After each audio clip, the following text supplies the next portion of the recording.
मसलके आला हजरत उस अकीदे की तर्जमानी को कहा जाता है जिस अकीदे पे इमाम शाफई भी चले, इमाम मालिक भी चले, इमाम अहमद बिन हम्बल भी चले गए, इमाम आजम अबू हनीफा भी चले गए। और बढ़ के बात करूं तो उसी अकीदे की तर्जमानी को कहा जाता है जो अकीदा लेके मेरा गरीब नवाज आया है, जो अकीदा लेकर के सरकार गरीब नवाज आए, जो नजरिया सरकार गौसे पाक ने दिया। और आगे बढ़ के कहूं मसलके आला हजरत उसी नजरिए को कहा जाता है जो करबला में 72 की जमात में नजर आ रहा था। वाह, उसी नजरिए को मसलके आला। सब जवाब दे माशाअल्लाह। खड़े हो जाएं इंशाअल्लाह। जिंदा मरहबा, वाह वाह, बहुत उम्दा, जिंदाबाद जिंदाबाद, अल्लाह अकबर, बहुत अच्छी तरीके से माशाअल्लाह, बहुत अच्छा। थोड़ा समझने की कोशिश करें भाई। अगर कोई बेटा बाप के नक्शे कदम पे हो तो एक जुमला बोला जाता बाप के तरीके पे। मुहावरा है जो कहा था किसी ने बाप का इल्म न बेटे को अगर अजबर हो फिर पिसर माली के मीरा से पिदर क्यों कर हो। क्या बात है, ये शेर है। क्या बात है। तो जो बेटा बाप के नक्शे कदम पे होता है तो लोग कहते हैं ये बाप के तरीके पर है और तरीके को मसलक कहा जाता है। अब अगर कोई बंदा आला हजरत के तरीके पर है तो अगर उसको मसलक के आला हजरत कहा जाता है तो पेट में दर्द क्यों होता है? क्या सवाल है, वाह वाह, अच्छा वाह। पेट में दर्द क्यों होता है? अब आप कहें आला हजरत का नया मसलक कौन सा था, तो नया मसलक नहीं था। आला हजरत का वही मसलक था जो सिद्दीक अकबर का मसलक है, जो फारूक आजम का मसलक है। का फिर इस मसलक को नया नाम देने की क्या जरूरत पड़ी? तो मैं खुल के बात करूं, टोपी लगा के, दाढ़ी लगा के, कुर्ता पजामा पहन के आके एक ने कलम उठा के लिखा जिसका नाम मोहम्मद या अली हो माज़अल्लाह, वो किसी चीज का मालिक व मुख्तार नहीं। ये किसने कहा? ये उसने कहा कि जो मुसलमान खुद को कह रहा था। ये सारे जिम्मेदार लोग बैठे, हजरी साहब क़िबला तशरीफ फरमाए, एक एक जुमले का अपना जिम्मेदार हूं मैं। और अगर किसी के पेट में दर्द उठे यही बात कर ले। क्या बात है, पीछे जाकर चुगल जिंदाबाद, वाह वाह वाह वाह, यही बात हो जाए। जब टोपी लगा के कुर्ता पहन के लोगों ने आके कहा था जिसका नाम मोहम्मद या अली हो वो किसी चीज का मालिक को मुख्तार नहीं। लोगों ने कहा टोपी वाला कह रहा है, दाढ़ी वाला कह रहा है, बात सही कही होगी इसलिए कि देखने में वज़ाकता से मौलवी लग रहा है। कुछ लोग मानने लग गए और ये मान करके ईमान का सौदा कर बैठे। लेकिन जानते हो जब आज के मौलवी ने ये बात कही तो हम पलटे 1400 साल पहले। अबू बकर तुम बताओ नबी किसी चीज के मालिक है कि नहीं? उमर तुम बताओ नबी को इख्तियार है कि नहीं? तो सहाबा की जिंदगी बताती है कि जब खाना खत्म होता था तो वो नबी से सवाल करते थे, औलाद नहीं होती है तो आका से मांगते हैं, बाग सूख जाता है तो खजूरें उनसे ली जाती है, अगर आका मुट्ठी भर के देते तो नस्लों के गुजारे होते हैं। एक जमात तो ये कहती है नबी कुछ नहीं देते, और एक शख्सियत जिसको इश्क का ईमान कहा जाता है, इसको मोहब्बत का इरफान कहा जाता है, इमाम अहमद रजा खान कहा जाता है। जब उससे पूछा गया तुम बताओ नबी के बारे में क्या कहते हो, तो उन्होंने कहा था कौन देता है देने को मुंह चाहिए, देने वाला है सच्चा हमारा। नारे तकबीर, नारे रिसालत, जिंदाबाद जिंदाबाद, वाह वाह वाह वाह वाह वाह। थोड़ा बेस दे दीजिए, ट्रेवल कम करें, गला पकड़ जाए। ताजुश शरिया, ताजुश शरिया, ताजुश शरिया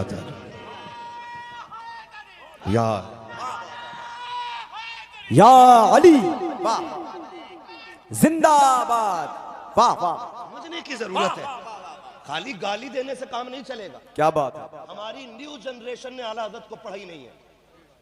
ये अच्छी बात है, ये अच्छी पढ़ाई नहीं है, बहुत बड़ी बात, अच्छी बात। अगर पढ़ लिया होता ना तो बड़ा बड़ा साइंटिस्ट भी उनके आगे गर्दन झुका के खड़ा होता है। क्यों? जानते हो जब तक बिके न थे तो कोई पूछता न था, तुमने खरीद कर हमें अनमोल कर दिया। वाह, आला हज़रत को पढ़ने की जरूरत है और ये झगड़े मारने की जरूरत नहीं है कि मसलक किसका। अगर बाप बेटे के बेटा बाप के तरीके पे हो तो वो बाप के मसलक पे हो सकता है। हम आला हज़रत की तहकीक पे हैं तो हम आला हज़रत के मसलक पे क्यों नहीं हो सकते? बताओ ना, बताओ ना। बात तो दो थी ना, आप कहते जरूरत ही नहीं थी, हम तो सुन्नी है। सुन्नी तो वो भी कहते हैं अपने आप को। पूछो वहाबी अहले सुन्नत अपने आप को कहते कि नहीं? वो अपने आप को अहले सुन्नत कहते, तुम भी कहते हो, तो फर्क कैसे पता चलता? आज के दौर में उसी फर्क को वाजे करने के लिए ना, जो मुस्तफा के तरीके पे जमात है, उसी जमात को मसलक आला हजरत वाली जमात कहा जाता है। उसी जमात को आला हजरत वाली जमात कहा जाता है। और हमें फख्र आला हजरत हमें मिले, हम सीना ठोक के कहते हैं आला हजरत हमें मिले गए। मुल्क सुखन की शाही तुमको रजा मुसल्लम, जिस समत आ गए हो सिक्के बिठा दिए। वाह, आला हजरत हमें मिले। ऐसे काम नहीं चलेगा, ऐसे काम नहीं चलने वाला। पढ़ने की जरूरत है आला हजरत को, पढ़ें। क्या किया आला हजरत? ये बात बताओ, ये देखो वहाबियों को आप देखो, ये अजमेर शरीफ की फजीलत भी बयान कर लेंगे, साबिर पाक की बात भी कर लेंगे, वारिस पाक का भी तज़किरा कर लेंगे। आला हजरत से कलेजे पे सांप क्यों लौटता है? क्या बात है? कभी गौर किया आपने इस बात को? गौर किया कभी? आला हजरत ही से सांप क्यों लौटता है? वजह इतनी है कि आला हजरत ने इनके मकरू चेहरों से नकाब पलट पलट के दिखाया। क्या कहने कि सुन, पजामा कितना भी ऊंचा हो, कुर्ता कितना भी नीचा हो, ये पूरा काला करके क्यों ना आए? फरमाया ऊपर का धब्बा ना देखना, दिल की चमक तलाश करना। अगर दिल इश्क़ रसूल से रोशन है ना, फिर दामन थाम लेना। और अगर सिर्फ ऊपर ही धब्बा लगा के आया तो फिर लात मार देना और खुल के कहना तुझसे और जन्नत से क्या मतलब, वहां भी दूर हो, हम रसूलुल्लाह के जन्नत रसूलुल्लाह। ये चिड़े आला हजरत, चिड़ क्या किसी का खेत काटा आला हजरत ने? बोलो, काटते भी क्यों? मैं तो खुल के कहता हूं, होंगी कुछ खानकाएं जो अगरबत्तियों से अमीर हो गई हैं। क्या बात है? लेकिन आला हजरत वो है जिनके बाप की इतनी बड़ी जायदाद थी कि रामपुर से लेके बदायूं तक उन्हीं की जमीन नजर आया करती थी। पढ़ो ना आला हजरत को। अगरबत्तियों से अमीर नहीं हुए आला हजरत। क्या बात है? मोमबत्तियों से अमीर नहीं हुए, चादरें बेच के अमीर नहीं बने, चिरागी विरासत में उनको दौलत मिली थी। लेकिन ये भी खुल के बात बता दूं, उन पे कभी पूरी जिंदगी ज़कात फर्ज ही नहीं हुई। आप पूछे क्यों? क्या है सारी? क्योंकि इतना माल कभी रखा ही नहीं कि साल गुजर जाता। अल्लाह, जो भी आता था कुरान वालों पे खर्च कर दिया करते थे। आला हजरत की पूरी कोशिश तालीम पे रही। और मैं तो आज हर खानकाह को मुतवज्जे करना चाहता हूं, हमने इन 70 सालों में मजारों के अलावा कुछ नहीं बनाया। अल्लाह, खुल के कह रहा हूं, मैं खुल के कह रहा हूं। और मेरी कौम, तुझसे भी थोड़ा सा शिकवा है। हमने अपने बच्चों को कुत्ता बिल्ली तो पढ़ाया, लेकिन कब्र में बोली जाने वाली जबान नहीं पढ़ाई। बहुत बड़ी बात और सच बात है। हम तालीम के मुखालिफ नहीं, पढ़ाइए बच्चों को, लेकिन डॉक्टर बाद में बनाइए, मुस्तफा का गुलाम पहले बनाइए, हुजूर का गुलाम पहले बनाइए। बहुत अच्छा एक जुमले का जिम्मेदार हूं शादाब भाई, शाद भाई, शाबान भाई, एक एक जुमले का जिम्मेदार हूं। आप बनाइए डॉक्टर, लेकिन उससे पहले हाफिज कुरान बनाइए। मैं तो खुल के कहता हूं, मत बनाओ पूरा हाफिज भी, कम से कम 1 साल मदरसे की गोद में बच्चे डाल दिया करो। जानते हो, जिन्होंने मदरसे का रुख नहीं देखा, वो भले इंग्लिश में पेशाब करे, इंग्लिश में बात करे, जब मुल्क छोड़ के बाहर जाते हैं या किसी यूनिवर्सिटी में जाकर के तकाबुल अदियान की तालीम हासिल करते हैं और जाकर के उसमें मत्था लगाते हैं, तो कोई एक्स मुस्लिम बनता है, कोई कहता मैं खुदा को नहीं मानता, कोई कहता मैं फितरों को नहीं मानता, कोई कहता मैं मसलक को नहीं मानता, कोई कहता मैं जमात को नहीं मानता। खुदा की कसम खा के कहता हूं, ये नुकसान जो मिला है, ये आज की कोई 10-20 साल की नुकसान नहीं है, बल्कि हमने नस्लों को जो मदरसों से जुदा किया है, ये उसका खमियाजा भुगतना पड़ रहा है। वरना क्या वजह है? जितना बड़ा डॉक्टर है उतना की दीन से दूर है, जितना बड़ा इंजीनियर है उतना की दीन से दूर है, जितना बड़ा प्रोफेसर है उतना की दीन से दूर है। आखिर वजह क्या है? जितना बड़ा मजदूर है उतना की मुस्तफा का आशिक है, जितना बड़ा मेहनत कश है उतना की खुदा का बंदा है, जितने ज्यादा फाके करता है उतना की खुदा को मानता है। वजह यह है कि मदरसे वो है जो फाकों में भी खुदा से दूर नहीं करते, खुदा की चौखट पे ले जाके बंदों को डाल दिया। वाह वाह वाह वाह, नारे तकबीर, नारे रिसालत, तालीमात आला हजरत, मजहब इस्लाम, मदारिस इस्लामिया, उलमाए अहले सुन्नत, हजरत अल्लामा मुफ्ती हम्माद साहब तबिला मुरादाबादी। वाह वाह। मैं भाई, आज कमेटी वालों ने ये मेहनत करके जलसा सजा लिया। अब रब जाने तुम्हारी मेरी मुलाकात कभी हो ना हो, ये अल्लाह ही जानता है। इस मुलाकात को आखिरी मुलाकात समझ के एक बात को दिल में रखना, अल्लाह अल्लाह। मुझे कभी फिक्र नहीं होती है कि मैं इनकी चापलूसी नहीं कर रहा हूं, ये मुझे बुलाएंगे कि नहीं बुलाएंगे। मैं जानता हूं पाए मुरा लंग ने मुल्क के खुदा तंग ने। रज़ाक अल्लाह है, कोई कमेटी वाला नहीं। बहुत अच्छा जुमला है। और मैं चाहता हूं इतना कड़वा बोल के जाऊं कि 3 दिन नहीं, कब्र तक मेरी बातें याद रहनी चाहिए। क्या बात है। इसलिए कि दवा जितनी ज्यादा कड़वी होती है फायदा उतना ज्यादा होता है। और डॉक्टर कभी मरीज से पूछ के दवा नहीं देता कि मीठी खानी है कि कड़वी, वो मर्ज देख के दवा देता है। अगर उसे लगता है कि पूरा नीम के पत्ते पिलाने तब ठीक होगा तो फिर वो मरीज का मुंह नहीं देखता, वो नीम के पत्ते लिख देता है। और मरीज को ठीक होना है तो फिर वो खाने पड़ते हैं। बिल्कुल। और ये आप भी सोच कर मत बैठिए मौलवी जन्नत बांट के जाएगा। मौलवी जन्नत का मालिक नहीं है, जन्नत का मालिक मेरा नबी है।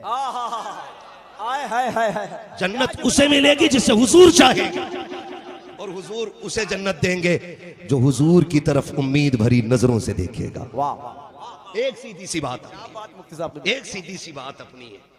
वो कहा था ना, मेरे अमाल का बदला तो जहन्नम ही था, मेरे अमाल का बदला तो जहन्नम ही था। मैं तो जाता मुझे सरकार ने जाने न दिया। हाँ, मैं तो जाता मुझे सरकार ने जाने न दिया। मैं तो जाता मुझे सरकार ने जाने न दिया। शर्मे इश्या ने किया जीना तो भर, जहर खाता तेरे फरमान ने खाने न दिया। जहर खाता तेरे फरमान ने खाने न दिया। और यार जो लाज बची है ना, आज हुजूर के सदक़े में बची है, हुजूर के सदक़े में बची है। कह रहा मौलवी साहब जरा देखो, मेरे बेटे को पोयम आती है, मेरे बेटे को इंग्लिश में पूरा तारुफ आता। मैंने कहा बता, कुरान की सबसे छोटी सूरत जो है सूरह कौसर है, तेरे बेटे को आती है कि नहीं? आपने बेटों को डॉक्टर बनाया, अच्छी बात है, इंजीनियर बनाया, अच्छी बात है। अगर तेरे बेटे को नमाज जनाजा नहीं आती ना, तो तूने अपने बेटे को कुछ भी नहीं बनाया है। ज़मानी सच्चाई है, बेशक कुछ भी तूने नहीं बनाया। अगर तेरे बेटे को नमाज जनाजा नहीं आती तो तूने कुछ भी नहीं बनाया है। क्या ये रोना नहीं है? बाप का जनाजा होता है, इमाम मुसल्ले पे होता है, चंद लोग जमात में खड़े होते हैं नमाज जनाजा की। इमाम साहब पूछते हैं पढ़ाई जाए, तो सफ में से आवाज नहीं, पेड़ के नीचे से आवाज आती पढ़ाओ जी। पूछते हैं ये कौन है इजाजत देने वाला? का ये बड़ा बेटा है। तो ये दर्द यहाँ उठता है। मैंने कहा ये कितना बदबख्त बेटा है जो आखिरी रस्म भी अपने बाप के जनाजे की अदा न कर सका। क्यों नहीं आया? कोई कहता कपड़े दुरुस्त नहीं है, कोई कहता जी मुझे नमाज नहीं आती है। हाथ जोड़ के कहता हूँ एक एक नौजवान से, खुदारा नमाज जनाजा सीख लो, कम से कम बाप के जनाजे में इज्जत से खड़े तो हो सको। वरना तुम नहीं जानते हो। उन बेटों से पूछो बाप का जनाजा कितना अहम होता है, जो घर की जिम्मेदारी पूरी करने के लिए कोई सऊदिया में होता है, कोई कोयत, कोई दुबई के अंदर होता है। अचानक फोन की घंटी बजती है, आज बाप ने आखिरी सांस लेकर के दुनिया को अलविदाई सलाम कह दिया है। पूछ कभी उस परदेसी बेटे से वो बाप की एक झलक के लिए कैसे तड़पा करता है। लोग दौलत के पीछे पागल हो जाते हैं। मैंने बेटों को इस हाल में देखा है कि जब बाप का जनाजा उठता है, बेटा दुबई में तड़प रहा है, इधर बाप का जनाजा उठता है, कोई वीडियो कॉल पे बाप को देख रहा है। अगर तुझे बाप के जनाजे को कंधा देने का मौका मिला है तो तू खुश नसीब बेटा है। अगर तुझे बाप को नहलाने का मौका मिला है तो तू नसीब वाला बेटा है। अगर तुझे उसके जनाजे पर खड़े होकर के दुआ का मौका मिल गया है तो नसीब वाला बेटा है। अगर तुझे जनाजा मिलते हुए तेरी जिंदगी में अगर नमाज जनाजा पढ़ने की तुझे तौफीक नहीं हुई तो अपने सर को दीवार में मार और पूछ जाकर के अपने ज़मीर से कौन सी खता की थी जो बाप का जनाजा ना मिल सका, कौन सा गुनाह किया था जो उसके लिए हाथ ना उठा सका। और तुम्हें खुदा का वास्ता मैं कहता हूँ भले एक क्लास कम पढ़ लेना, लेकिन 1 साल मदरसे को ज्यादा दे देना, ताकि जब जनाजा उठे तो जहां तेरे बाप के जनाजे को इल्म वाले जनाजा थे वहां बेटा भी कंधा दे आकर के, और दुनिया ये देखे कि ये लावारिस बाप का जनाजा नहीं, ये उसका जनाजा है जिसके बेटे उठ करके 4 भाइयों को 4 बेटों ने कंधे पे उठा रखा है।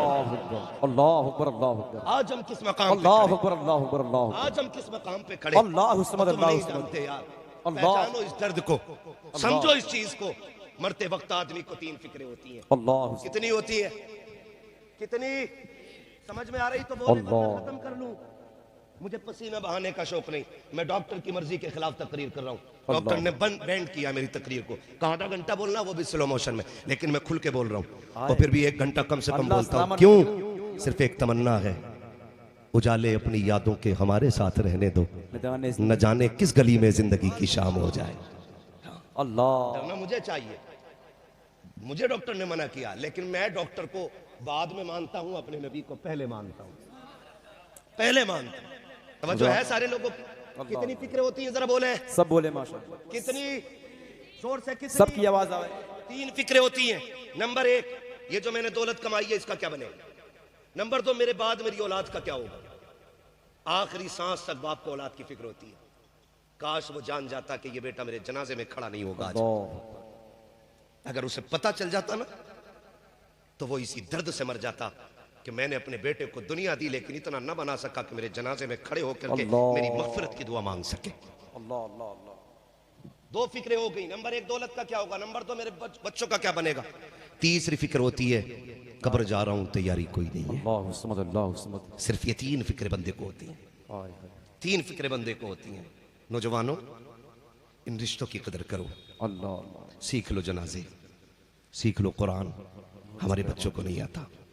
जो मजार मुस्तनद लोगों के हैं वो तो हैं, लेकिन हमारी कौम ने ना, बुरा ना मानिए, मैं पक्का सुन्नी हूं, सच्चाई है और इतना पक्का सुन्नी हूं कि मैंने दामन ताजु शरिया का थामा है। हाय हाय हाय हाय हाय हाय। और मेरा मुर्शिद वो है जिसने ये कहा था, जिंदगी ये नहीं है किसी के लिए, ये जिंदगी है, जिंदगी है नबी की, नबी के लिए। हाँ, मैं उसका मुरीद हूं जिसने अपने जाने से पहले ऐलान किया था, अख्तरे कादरी खुल्द में चल दिया, खुल्द वहां है हर एक कादरी के लिए। हाँ, मैं कोई कच्चा सुन्नी नहीं, पक्का सुन्नी हूँ। अल्हम्दुलिल्लाह। हाँ, बहुत गौर से मेरी बात सुनिएगा। लेकिन जो मज़ारात मुस्तनद थे वो तो थे ही, लेकिन हमारी कौम ने ना कुछ मसनूई मज़ार बनाए।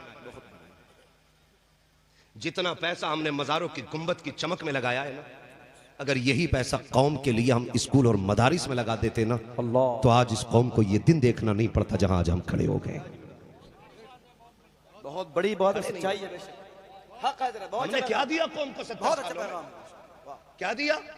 वो जवान जो माँ छोड़ के, बाप छोड़ के, परिवार छोड़ के 3-3 साल सऊदीया में रहता है, उसे एक जाहिल कब्र पे बैठने वाला मुजाबिर फोन करके कहता है, रात बाबा ख्वाब में आए थे, तेरा 50,000 का नाम बोल के गए।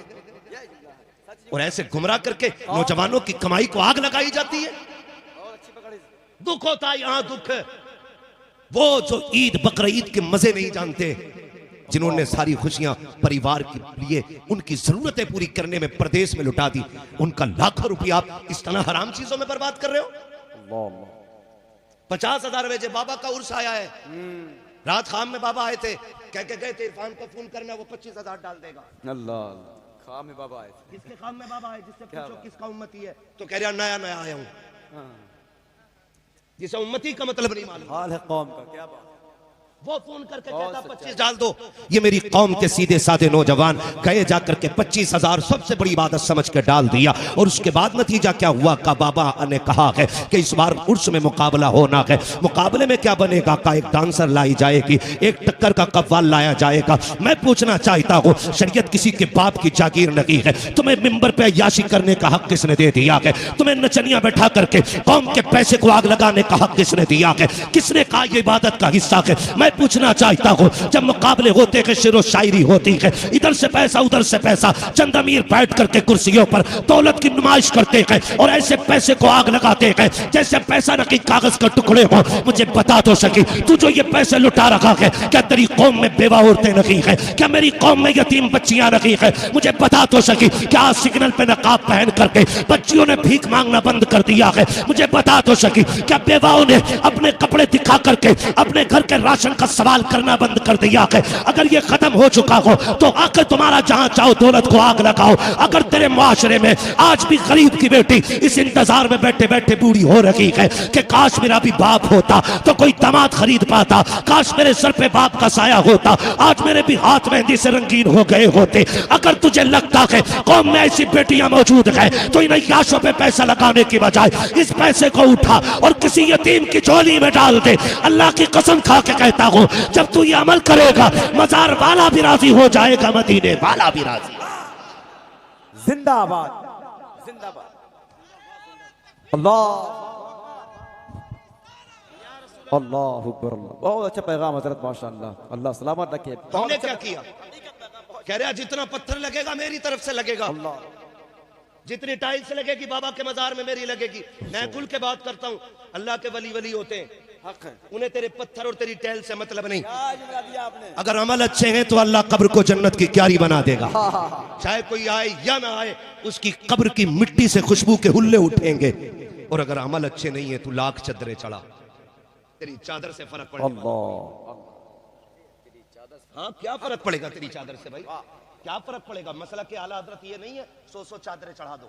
क्या बात है। मसला के आला हजरत ये है कि वली के मजार की तशखीस के लिए एक चादर काफी होती है। क्या बात है। जब तक वो बोसीदा और फट न जाए, दूसरी चादर चढ़ाने की इजाजत नहीं है। फिर क्यों नहीं बोलते मुजाबिर खुल के इस बात को कि चादर पहले से चढ़ी है, अब इस मार्केट में चादर नहीं बिकेगी। अल्लाह अल्लाह अल्लाह। मैं गलत लग रहा हूं तो सुनो, अगर शौक है ना चादर लेने का, तो जो चादर तू मजार के लिए ले रहा है ना, एक दुपट्टा माँ के लिए खरीद ले। हाय हाय हाय। अल्लाह। और जो मजार में लेटा उसके कदमों में रख अल्लाह अल्लाह। कि अल्लाह वाले, ये तेरे नाम से मैं अपनी माँ के लिए लेके जा रहा हूँ। हाय हाय। खुदा की कसम खा के कहता हूँ, 5 लाख की चादर में वो लज्जत नहीं आएगी जो 250 रुपए का दुपट्टा तेरे माँ के सर पे जाएगा। खुदा की रहमतें माँ के दुपट्टे से ज्यादा वसी होके तेरे सर पे आ जाएगी। हाय हाय। क्या कर रहे हैं हम लोग, बहुत अच्छा किधर जा रहे हैं हम लोग, बहुत अच्छा पैगाम माशाअल्लाह। किधर जा रहे हैं। और मैं तो भाई खुल के कहता हूँ, खुदारा उन खानकाही लोगों से मेरी गुजारिश है, पुरजोर अपील है, अल्लाह ने आपको वसाइल दिए कि जराए दिए कि आपके पास पैसा है, तो आप कौम को यूनिवर्सिटी दो। अल्लाह। हाँ, कौम को यूनिवर्सिटी दो। खाली कौम को बुला के पीली तायरी खिलाने से इस कौम का कोई लेवल ऊंचा नहीं होना है। हुजूर ने कौम को गुठलियां खिलाई थी, लेकिन किसी को फातह खैबर बनाया था, किसी को ओहद का मुजाहिद बनाया था। आप कहते नहीं नहीं, ये इसलिए बन रहा है आरामगाह के हम मुरीद टांगे फैला के सोएगा। अल्लाह। आप जिस पैसे से उनके सोने का ठिकाना बना रखे हो, उसी पैसे को लगा करके कौम की आंखें खोलने का ठिकाना बना लो, वरना इस कौम का कल रोशन नहीं है। ये मैं खुल के कह रहा हूं। आज कौम लावारिस है, लावारिस है। जब तक मेरे मुर्शिद ताजुश शरिया थे ना, तो कौम में एक भरम था, हाय हाय। कौम का एक रहनुमा था। अल्लाह अल्लाह। आज सही बात यह है कि कौम का हाल वैसे ही है जैसे बिना किसी चरवाके के एक बकरियों के रेवड़ का होता है। अल्लाह।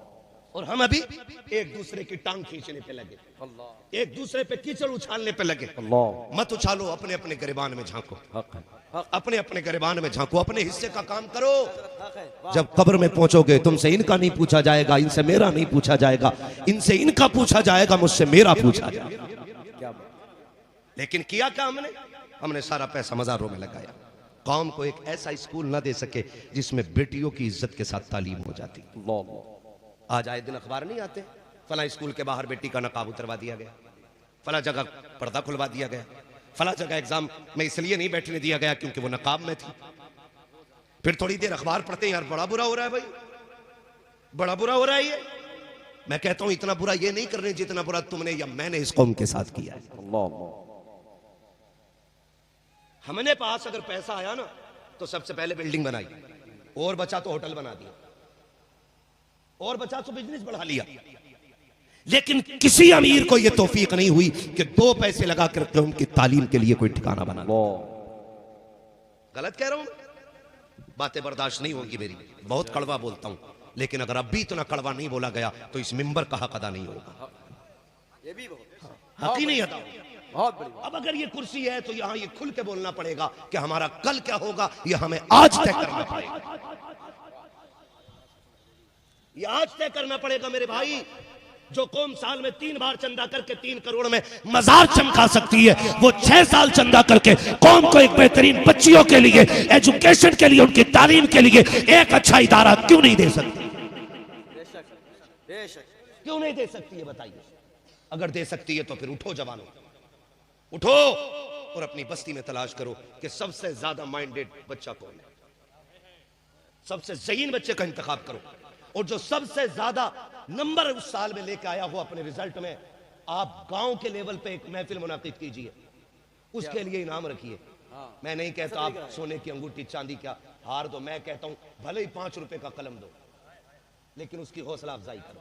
क्या बात है, क्या बात है, उसकी हौसला अफजाई करो। हर बस्ती के अंदर एक जमात होनी चाहिए, खाली मज़ार की कमेटी नहीं होनी चाहिए, खाली जलसों की कमेटी नहीं होनी चाहिए, उम्मत की कमेटी होनी चाहिए। उम्मत की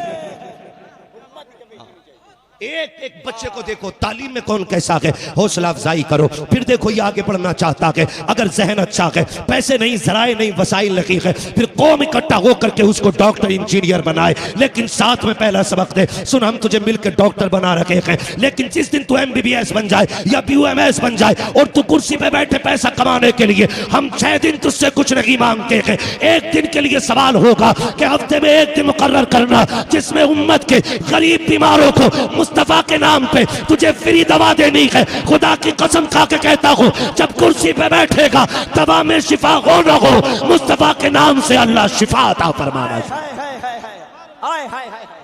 जिंदाबाद।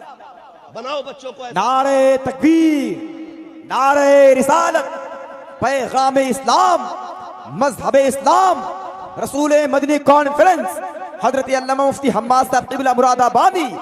नारे तकबीर। करेंगे इंशाअल्लाह। कौम के दर्द सारे नौजवान वादा करें इंशाअल्लाह। वो कहा था ना, उठ बांध कमर क्यों डरता है, फिर देख खुदा क्या करता है। हौसला कर, हौसला कर। वो कहा था खुद ही को कर बुलंद इतना कि हर तकदीर से पहले खुदा बंदे से खुद पूछे, बता तेरी रजा क्या है। इस मकाम पे आके खड़ा होना पड़ेगा, खड़ा होना पड़ेगा हमें। अब इस तरह हाथ पे हाथ रखने से काम नहीं चलेगा। हम अपनी कौम को नॉलेज दें, तालीम दें, एजुकेशन दें। हाँ, एजुकेशन दें। जब तालीम होगी और बुनियाद में उसकी तालीम के मुस्तफ़ा की गुलामी की निस्बत होगी ना, तो वो दुबई कोयत में 10 साल नहीं 50 साल भी काट के आ जाएगा ना, तो टांगे फैला के नमाज में खड़ा नहीं होगा। क्या बात है, टांगे फैला के खड़ा नहीं होगा। बात है। 5 साल काट के आ जाता, आके कहता असल दीन तो हमें अरब ने देखा है, असली दीन तो हमने वहां देखा है। जाओ दुनिया घूम के आओ, गारंटी है मेरी, जिस अदब से हिंदुस्तान में नमाज पढ़ी जाती है दुनिया के किसी मुल्क में नहीं पढ़ी जाती है। दुनिया घूमा, जिस एहतमाम से हिंदुस्तान में अल्लाह की इबादत होती है कहीं नहीं होती है। और जो उनके रंग में रंगे हैं ना, उनके जो आज मुस्तफा के मदीने में कसीनो खोले बैठे हैं, अल्लाह, जो मस्जिद नबी के सामने पिक्चर हॉल बना रहे हैं, वो यहां भी तबलीग के नाम पे आते हैं, कहते मस्जिद चल। नौजवान कहता कपड़े ठीक नहीं है, तो कहते ऐसे ही चल। वो कहता नापाक हूं, तो कहता जबान तो पाक है। ये अल्लाह के घर में नापाक ले जाते। तो हमसे पूछ, हमसे कोई कहता हुजूर पे दुरूद पढ़, तो हम कहते हैं 1000 बार बशो यम दहन से मुझको गुलाब हुनूज नामे तो गुफ्तन कमाले बेअदबी। हम तो हुजूर का नाम भी बेवजू लेना पसंद नहीं करते। क्यों? इश्क तेरे सदके जलने से छुटे सस्ते, जो आग बुझा देगी वो आग लगा। अल्लाह अल्लाह। कह रहा वहां दीन सीखा मैंने, असल दीन तो वहां पता चला। टांगे फैला के नमाज पढ़ रहा है, वहां से आके यहाँ भी 2 जन लोगों की जगह घेरने लग गया। वो हर बार पहले मर्दों की तरह नीचे नियत बांधता था, अब औरतों की तरह यहाँ हाथ रख रहे।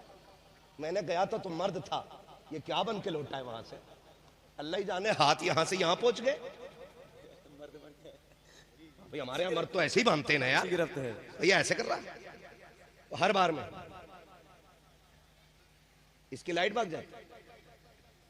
सवाल ये नहीं, सुने, मैं अगर इस टॉपिक पे बात करूं बड़ा वक्त चाहिए। मैं नौजवानों को समझाना चाहता हूं, अगर असले दीन अरब में होता, आज अगर असले दीन अरब में होता ना, तो फिर इसी मुल्क की तरफ मेरा नबी देख के ये कभी नहीं कहता मुझे हिंदुस्तान से वफा की खुशबू आ रही है। कभी नहीं कहता मेरा नबी मुझे हिंद से बूए वफा आ रही है। क्यों? हुजूर ने नजर उठा के देखा ना, तो इसी मुल्क में अहमद रजा खान जैसा आशिक नजर आया, फजल हक खैराबादी जैसा दीवाना नजर आया। यही मुल्क है ना, यही मुल्क है कि जहां पर हुजूर के आशिकों ने सांसें ली हैं। और ये अदब की बात है यार, ये अदब की बात है। अगर करूं तो अल्लाह करे ये समझ लें आप, समझ लें आप, समझ लें आप, समझ लें आप किस एहतमाम से हमारे यहाँ नमाज होती है। आपने किसी को टी शर्ट में नमाज पढ़ते देखा है? कैपरी में नमाज पढ़ते देखा यहाँ किसी को? गर्मी कितनी भी हो, हम कुर्ता पूरा पहनते, सारे बटन लगाते। क्यों? हम रब की बारगाह में जा रहे हैं, हम रब की बारगाह में अदब के साथ जाएंगे। हमारी मस्जिदों में बेब टोपी के नमाज नहीं पढ़ता कोई भी। फटी होगी टोपी होगी, पैबंद लगा होगा टोपी होगी सर पे। किसान है, मजदूर है, नंगे सर भी अल्लाह के घर में नहीं आता, वहां जूते पहन के लोग मस्जिदों में घुस जाते। आप किस दिन की बात करते हो? आप किस दिन की बात करते हो? आओ तुम्हें बताऊं वो दीन जो इमाम अहमद रजा ने सिखाया है। तारीख में एक बहुत बड़ा नाम है हजरत उवैस करनी का। उवैस करनी इश्क है जो देख के हो जाए तो अबू बकर बना देता है, वाह वाह, अगर बिन देख के हो जाए तो उवैस करनी बना देता है। इश्क है हुजूर का ये। देख के हो तो फिर अबू बकर बनते, और बिन देख के हो जाए तो फिर उवैस करनी बनते हैं। और इश्क बगैर देखे का, खुदा की कसम देखो कोई आता हुजूर के मदीने से उवैस करनी ऊंट चराते होते, बात लंबी हो जाएगी, वरना ये भी बता देता उवैस करनी को इश्क कैसे हुआ। बताना है इंशाल्लाह, हाँ, बताना है। मेरी बात सुन ले, वक्त काफी हो गया है, बस बहुत गौर से। नहीं गाड़ी तो चलती रहेगी, मौलवी भी चलता रहना चाहिए। किसी को इतना न चाहो कि दम निकल जाए। नौजवानों में आपसे गुजारिश करना चाहता हूँ, इश्क हुजूर से ऐसा होना चाहिए। वो वैसे करनी पूछते किधर से आ रहे हो? कहा हुजूर के शहर से। कहा फिर तो तुमने मेरे मुस्तफ़ा को देखा होगा। हाय हाय, कहा हाँ, तो कहते थे लाओ तुम्हारी आंखों को चूम लो, तुमने मेरे महबूब का जलवा देखा है। वो वैसे करनी की जात थी और इधर अहमद रजा की जात है। जब कोई हज करके आता मेरा इमाम मुलाकात करता, कहते कहाँ गए थे? कहा हज के लिए। कहा फिर तू मदीने भी गया होगा? कहा हाँ। कला तेरे तलवे चूम लो, तेरे कदमों ने मेरे महबूब की जमीन को चूमा होगा। ये इश्क है, ये इश्क है, अल्लाह, ये अदब है हिंदुस्तान है। अल्लाह अल्लाह, हज़रत फरमाते हैं इश्क तेरे सदके जलने से छुटे सस्ते, जो आग बुझा देगी वो आग लगाई है। कह रहा असले दीन वहां सीखा है। सुन, जो हुजूर के शहर में रहते हैं, जब मौका मिलता है ना, जूते पहन के हुजूर की जालियों पे पास ना यूं जूते रख के खड़े होते हैं वो, और सिगरेट पीते, अस्तगफिरुल्लाह, सिगरेट पीते। एक वो है जो वहां पे ड्यूटियां कर रहे हैं और हुजूर के रोजे की जालियों पे जूते रख के खड़े होकर टांग पे टांग रख के सिगरेट पीते। तुम कहते हो हमने उनसे दीन सीखा है। हमने उससे दीन सीखा है जिसने मदीने की हद में दाखिल होने से पहले जूते उतार दिए थे, नंगे पैर दौड़ा। किसी ने कहा पथरीली जमीन है, कांटे चुभेंगे। कहा इश्क इजाजत नहीं देता महबूब की जमीन पे जूते पहन के चला जाए। और उसने कहा था हरम की जमीन और कदम रख के चलना, अरे सर का मौका है वो जाने वाले। हमने उससे दीन सीखा है। तू टांगे फैला के कह रहा है असल दीन उधर है ना, दीन इधर है। सीख अहमद रजा से, ये सोच कर कि कफन बिल्कुल गुलाम रजा। हाँ, सीखना आकर के कह रहा हमने उनसे सीखा। ओ नौजवान, धोखे में ना आना मेरे भाई, धोखे में ना आना। आला हजरत ने क्या कहा था? सुना जंगल रात अंधेरी, छाई बदली काली है, सोने वालों जागते रहियो, चोरों की रखवाली है ना। और आज अनपढ़ बंदा जो है मसलक की तहकीक करता, अनपढ़ जिसे कुछ नहीं आता, वो कहता नहीं नहीं दीन यही सच्चा है। मैं कहता हूँ हमारे सुन्नी उलमा के मुकाबले में इनके बाप दादाओं के पेट खराब हो जाते थे। जब इनका गुरु घंटाल सामने न टिक सका तो ये 2 रकात का पढ़ाने वाला मुल्ला टिकेगा? 2 रकात पढ़ाने वाला टिकेगा? इनकी इत्तेबा करते हो यार, इनकी करते हो। आज तक मेरे इमाम के मजार से आवाज आती किल के रजा के खंजरे खूंखार बरकबार। आदा से कह दो खैर मनाए नशर करे। हाँ, इसलिए नौजवानों से कहना चाहता हूं दीन आला हजरत से सीखना। वाह वाह। आप कहेंगे ये क्या बात कर गया भाई, तो सुने मुझे एक बात बताओ, हम कौन है? हिंदुस्तानी। कौन है हम? हिंदुस्तानी। बोलो जरा जोर से यार, कौन है हम? हमारा मुल्क, हमारा वतन हिंदुस्तान, ठीक है ना। हम अपने मुल्क के आलिम की जबान आसानी से समझ सकते हैं, ठीक है ना। बुखारी और मुस्लिम हर कोई तो नहीं समझ सकता, कुरान भी हर कोई नहीं समझ सकता है। तो हर किसी को समझाने के लिए उलमा ने फिक़ा को उर्दू में ट्रांसलेट करके पूरी कौम को अता कर दिया। फतावे रज़विया आला हज़रत ने दी, तो फतावे रज़विया भी कुछ मौलवियों के ही समझ में आई, वो भी सबके नहीं। लोग आला हज़रत पे बात करते, मैं कहता हूँ खाली फतावे रज़विया का खुतबा देख के पढ़ के दिखा दे, हम तुझे हजरत कह देंगे। बड़े अच्छे अच्छे हजरतों से फतावे रज़विया का खुतबा नहीं पढ़ा जाता है, बात आला हज़रत की करते हैं। समझ रहे मेरी मैं एक बात जो कहना चाह रहा हूँ? तो मुझे एक बात बताइए, आपको घर बनवाना हो तो किससे बनवाएंगे? एक अच्छे मिस्त्री से। बेड, अलमारी, विंडो, चौखटे बनवानी होंगी तो एक अच्छे कारीगर से। पेंट कराना होगा तो अच्छे पेंटर से। किसी घटिया से क्यों नहीं कराएंगे? क्यों नहीं कराएंगे? क्या कर देगा वो? बर्बाद कर देगा। बोलो यार, खराब कर देगा ना। जब हम किसी अध कचरे कारीगर से काम नहीं कराते कि खराब ना कर दे, तो कच्चे मुल्ला से दीन क्यों सीखे? तो हम दीन इमाम अहमद रजा से सीखेंगे ना, हम अहमद रजा से सीखेंगे ना। और उन्हीं का ईमान, उन्हीं की फिका, उन्हीं की तालीम मजबूत और दुरुस्त होगी जो बरेली के अहमद रजा से फायदा हासिल करे। इतनी बात तो हम अपने अकीदे की हिफाजत के लिए इमाम अहमद रजा को पढ़ें, उन्हें समझें। नौजवानों से गुजारिश है तालीम पे फोकस करें, खुद भी पढ़ें, अपने बच्चों को भी पढ़ाएं, खुद भी पढ़ें और अपने बच्चों को पढ़ाएं। नौजवानों से आखिरी बात, जब किसी स्कूल के आगे हमारी बेटियों का नकाब उतरता है ना, पूरी कौम ऐसे चीख मारती है जैसे घोड़े के चाबुक को मारा हो, लेकिन उतने देर तक रोती है जितनी देर तक चाबुक का असर घोड़े को रहता है। फिर जब दर्द खत्म तो वही बेढंगी चाल। अब ऐसे नहीं होने वाला है, ऐसा नहीं चलने वाला है। खुदारा एक नकाब किसी ने उतरवाया, पूरी कौम रो देती है। जब शादी ब्याह के नाम पे, फैशन के नाम पे एक नहीं हजारों बेटियों के दुपट्टे मैरिज हॉल में उतरते हैं, तब कौम क्यों नहीं रोती है? मुझे बताया जाए, जब मेहंदी के नाम पे, हल्दी के नाम पे, वेलकम के नाम पे, इस्तकबाल के नाम पे, जब बच्चियों के सरों के दुपट्टे कंधे पे आ जाते हैं, फिर कौम क्यों नहीं रोती है? दिल के पपोले जल उठे सीने के दाग से, इस घर को आग लग गई घर के चिराग से।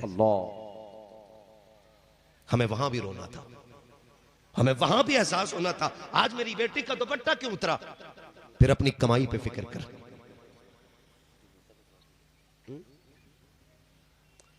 आज एहसास हो रहा है ना इस चीज का, आज एहसास हो रहा है ना, दुपट्टे उतारे जा रहे हैं। आज तक कोई किसी सिख की पगड़ी क्यों नहीं उतरवा सका?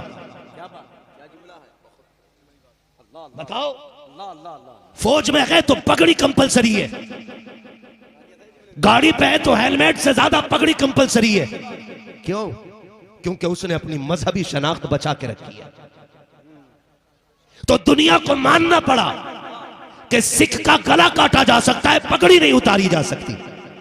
लेकिन जब मेरी बेटियों के दुपट्टे शादी के मौके पे उतर गए ना, तो दुनिया जान गई जो फैशन के नाम पे दुपट्टे उतार सकती है ना, फिर वो हमारी मर्जी के मुताबिक भी दुपट्टे उतारेगी, हमारी मर्जी के मुताबिक भी नकाब उतारेगी। ओ नौजवानों, तुमसे कहना चाहता हूँ, बेटियों को 4 दिन में नहीं संवारा जा सकता, 8 दिन में नहीं बदला जा सकता, बल्कि बेटियों की तरबियत के लिए माँ के शिकम से लेकर के आखिरी सांस तक तरबियत की दरसगाह का होना लाजिम है। आप कहेंगे मौलवी क्या बात कह गया है, तो सुने और कान खोल करके सुने। जब बच्चे माँ के शिकम में होते हैं, जाओ माँ से कह दो तुम्हें गेम नहीं खेलना है, गाने नहीं सुनने के, म्यूजिक नहीं लगाना है, खुदा तौफीक दे तो कुरान लेके बैठना है, बुजुर्गों की सीरत की किताबें लेके बैठना है। इसलिए कि जब बच्चे माँ के शिकम में होते हैं और माँ कुरान पढ़ती है तो फिर डांसर पैदा नहीं होते, कोई ख्वाजा कुतुबुद्दीन बख्तियार काकी पैदा होता है, कोई बाबा फरीद पैदा होता है, कोई अब्दुल कादिर जिलानी पैदा होता है। जब माँ इबादत की आदी होती है तो फिर बेटे मोइनुद्दीन अजमेरी पैदा होते हैं।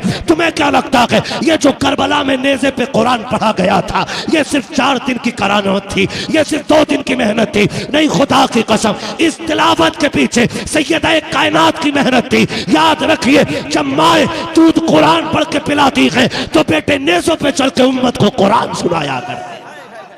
वाह वाह वाह वाह, नारे तकबीर, नारे रिसालत, पैगाम इस्लाम, मजहब इस्लाम, नारे तकबीर, नारे रिसालत। मौलवी को चक्कर आने वाला है। नहीं नहीं, आप लोग दुआ करें कि अल्लाह हजरत को शिफा फरमाए, मोहब्बत कह दिया आमीन इंशाअल्लाह। तवज्जो है सारे लोगों की? बिल्कुल बिल्कुल माशाअल्लाह। चल लो थोड़ा सा आगे और जरा कह दे या रसूल अल्लाह, और जोर से कह दे या रसूल अल्लाह। खुदा सलामत रख के, जहां तक मेरी नजर काम कर रही है, एक एक आशिक ने हाथ उठा रखा है। क्या बात? या अल्लाह, जिसने तेरे महबूब के नाम पे हाथ उठाया उस वक्त तक मौत ना देना जब तक हुजूर के मदीने की हाजिरी नसीब ना हो। मेरे पास इससे बड़ी दुआ हाय हाय हाय, अल्लाह कबूल फरमाए माशाअल्लाह। खुदा सलामत रख के सारे लोगों को। बेटियों की तरबियत अच्छी करो, तरबियत अच्छी करो। आज लग रहा है ना बेटी मुर्तद हो गई, आज रो रहे हैं ना बेटी मुर्तद हो गई, मौलाना तावीज करो। मौलवियों ने बेड़ा गर्क कर दिया, मौलवियों ने यूं कर दिया। किसी को कोसने से हमारे घर महफूज नहीं होंगे। आपको मैं एक बात बता दूं, मैं समझता था कि तालीम होगी तो बच्चे मुर्तद नहीं होंगे, इल्म होगा तो बच्चे मुर्तद नहीं होंगे। मैंने जब देखा हर डिपार्टमेंट के बच्चे और बच्चियां मुर्तद हो रही हैं ना, तो मैं फिर थक गया, और थक के ना फिर अली के बेटे के पास गया। दुनिया उस बेटे को रईस उल अत्किया सरकार उवैस मुस्तफ़ा वास्ती कहती है। ये बिलग्राम शरीफ की शान है। मैं उनके पास गया, मैंने कहा सरकार आप बताओ ना, अब बच्चे और बच्चियों को इर्तिदाद से कैसे बचाया जाए। हमने तो बहुत दिमाग लगाया, हम समझते थे तालीम होगी तो समझ होगी, इल्म होगा तो बच जाएंगे।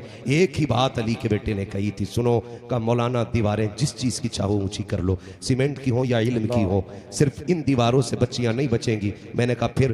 कहने लगे उनकी जिंदगी में इश्क रसूल के पहरे बैठाने पड़ेंगे, तब बच्चियों का इर्तिदाद का ये रास्ता बंद होगा। हाय हाय हाय, सरकार वैस मुस्तफ़ा वास्ती ने कहा था, अपने बच्चों को आशिक बना दो हुजूर का। हाय हाय, अगर जाहिल भी होंगे तो दुनिया की कोई दौलत उनसे ईमान नहीं छीन सकती है, इसलिए कि उनका एक पैगाम होगा, इन्हें जाना, इन्हें माना, न रखा गैर से काम, लिल्लाहिल हम्द में दुनिया से मुसलमान। अल्लाह सलामत रखे हज़रत, माशाअल्लाह, क्या पैगाम, आशिक बनाने की जरूरत। वाह वाह, पैगाम हुजूर वैसे मिल्लत, वाह वाह वाह। आज मैं आपसे कहना चाहता हूँ, आज आपसे कहना चाहता हूँ आखिरी बात, अल्लाह अल्लाह, वो नौजवान बहनों की इज्जत पे कैसे पहरे दे सकते हैं जो शराब के नशे में सही शाम से डूब जाते हैं। वो बाप बेटी की इज्जत पे क्या खाक पहरा देगा जो सूरज छुपने से पहले शराब के ड्रम में खुद डूब जाता हो। वो भाई बहन की इस्मतों पे क्या पहरे देंगे जिन्हें शराब, चरस और अफीम का नशा वक्त से पहले सुला देता हो। आपसे कहना चाहता हूं, हर नशा तोड़ दो, हर शौक खत्म कर दो और एक शौक पालो, जान है इश्क मुस्तफा। रोज वजू करे खुदा जिसको वो दर्द का मजा नाज़े दबा उठाए। लोग लज्जत की बात करते कि मौलाना क्या करें, छुटती नहीं, क्या ना किया हमने, हम कहां आ गए। आप देखें वलीमा होता है सैयद साहब के बिला, तो पार्टी के नाम पे बियर चल रही है, अस्तगफिरुल्लाह। हम नौजवानों से कहते हैं ये क्या, क्या मौलाना ये तो एनर्जी ड्रिंक। मौलवी से झूठ बोलने से कुछ नहीं चलेगा। अल्लाह वो है जो तेरी रगे जान से भी ज्यादा करीब है। मौलवी बोतल देख के कहेगा शराबी है, लेकिन तू जहां चाहे जाके बैठ जा, अल्लाह के इल्म से बाहर नहीं जा सकता है, नहीं जा सकता है।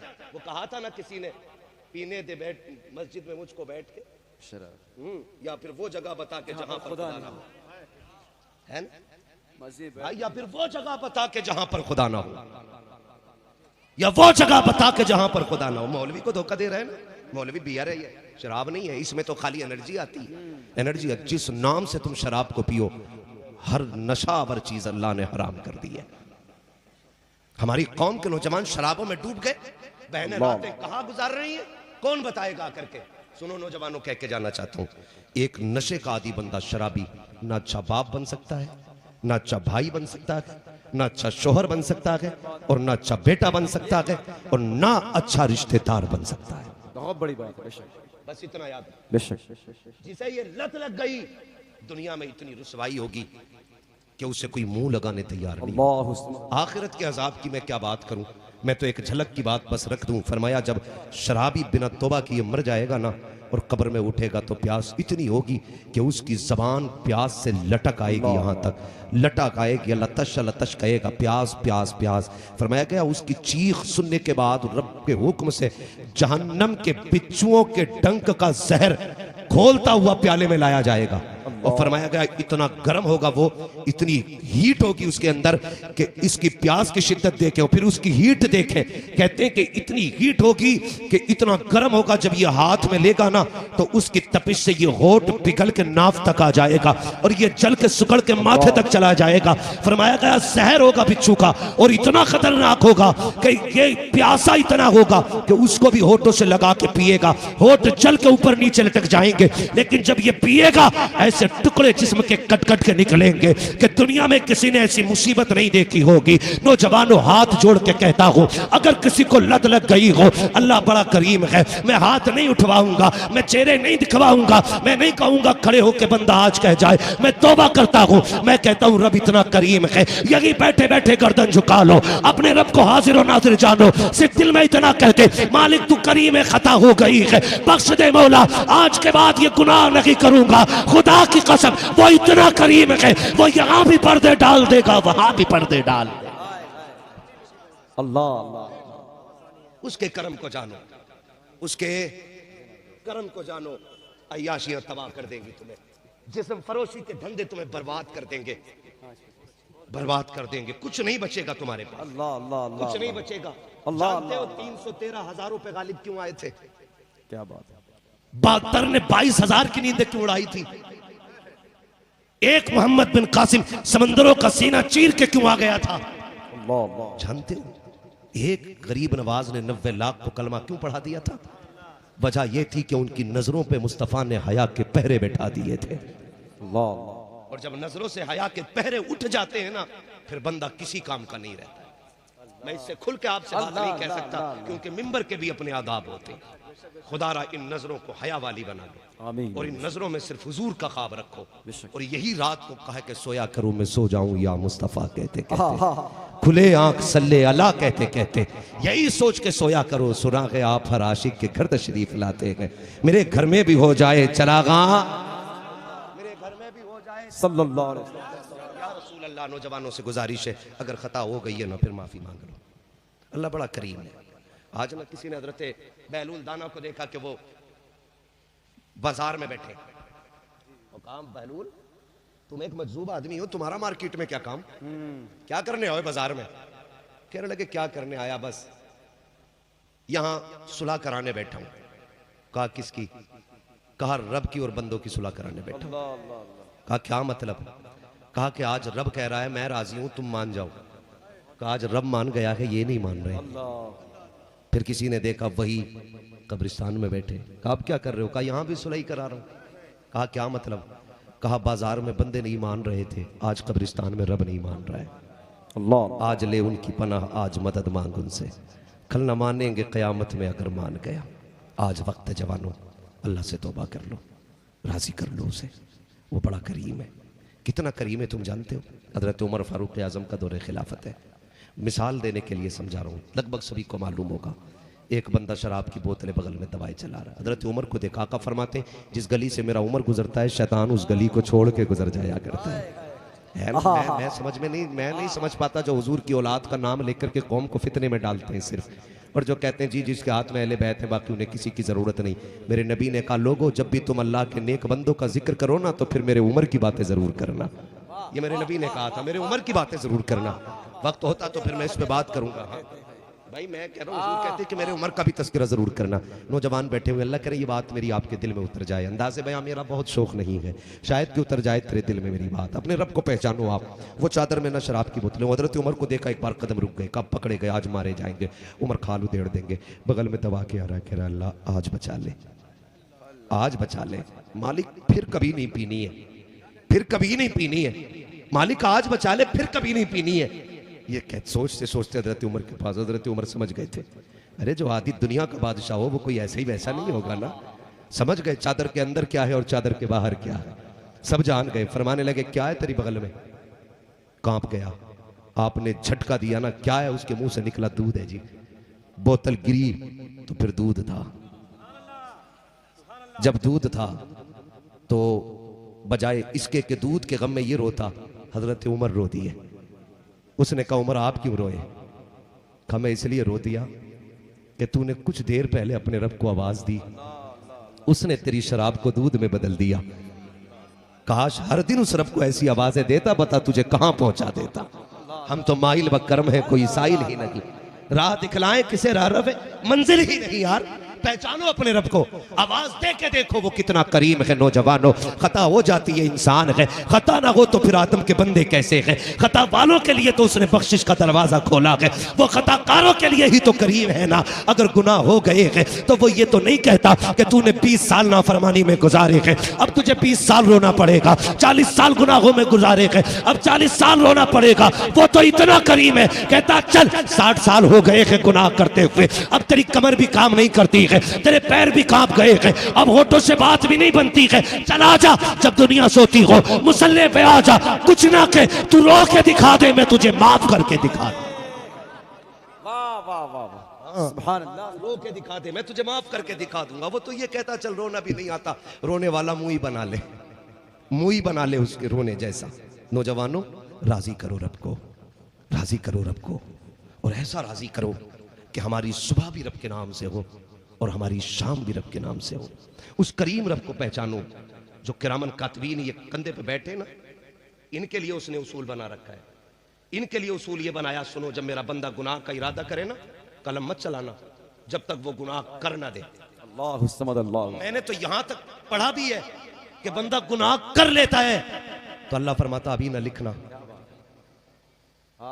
ताकि ये लौट आए। लिखने से पहले एक बार कहते मालिक भूल गया, गलती हो गई, एक बार कहते बस। रब फरिश्तों को रोके रखता है, वो इतना करीम है। जो नेकी लिखने वाला फरिश्ता है ना, उससे उसने कह रखा है सुन ये खाली नियत कर देना, तू लिखना शुरू कर देना, तू लिखना शुरू कर देना। ऐसा अल्लाह के बंदों के साथ है जिनको मुसल्लों पे रातों में खड़ा होना था, जिनको क़यामों में रातें गुजारनी थी, वो नशे में धुत पड़े रहते हैं। जिनको रूठ के सुबहान रब्बी अल आला की सदाएं देनी थी, वो शराब के नशे में बकारते रहते हैं। फिर बेटियों की इज्जतें नीलाम हो या बहने बेपर्दा घर से निकले, क्या फर्क पड़ता है किसी पे। चाहते हो कि नस्लें बादशाह हो जाएं तो शराब की आदत छोड़ो, शराब की आदत छोड़ो, नशों को ठोकर मार दो और सिर्फ इश्क़ मुस्तफ़ा का नशा चढ़ाओ। और ऐसा नशा चढ़ाओ कि उन्हीं के सुबह शाम उन पे दुरूद पढ़ा करो, उनके तज़किरे किया करो। खुदा की कसम दुनिया की शराब में वो लज्जत नहीं है जो मुस्तफ़ा के इश्क की शराब में अल्लाह ने लज्जत रखी।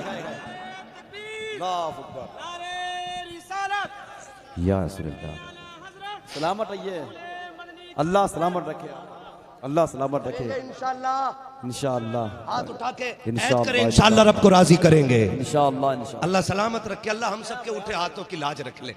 मालिक हम जानते हैं हमें सलायक नहीं तेरी बारगाह में अहद कर सकें, लेकिन तेरी तौफीक से तेरे करम से कुछ बईद भी तो नहीं। अगर तू बिश्र हाफी को वली बना सकता है, अगर तू फुजैल बिन नियाज़ को वलियों की सफ में खड़ा कर सकता है, अगर तू जुनैद बगदादी को सैयदुत ताइफा बना सकता है, मालिक तेरे करम से क्या बईद है कि तेरे करम की बदली उठे और बरस पड़े।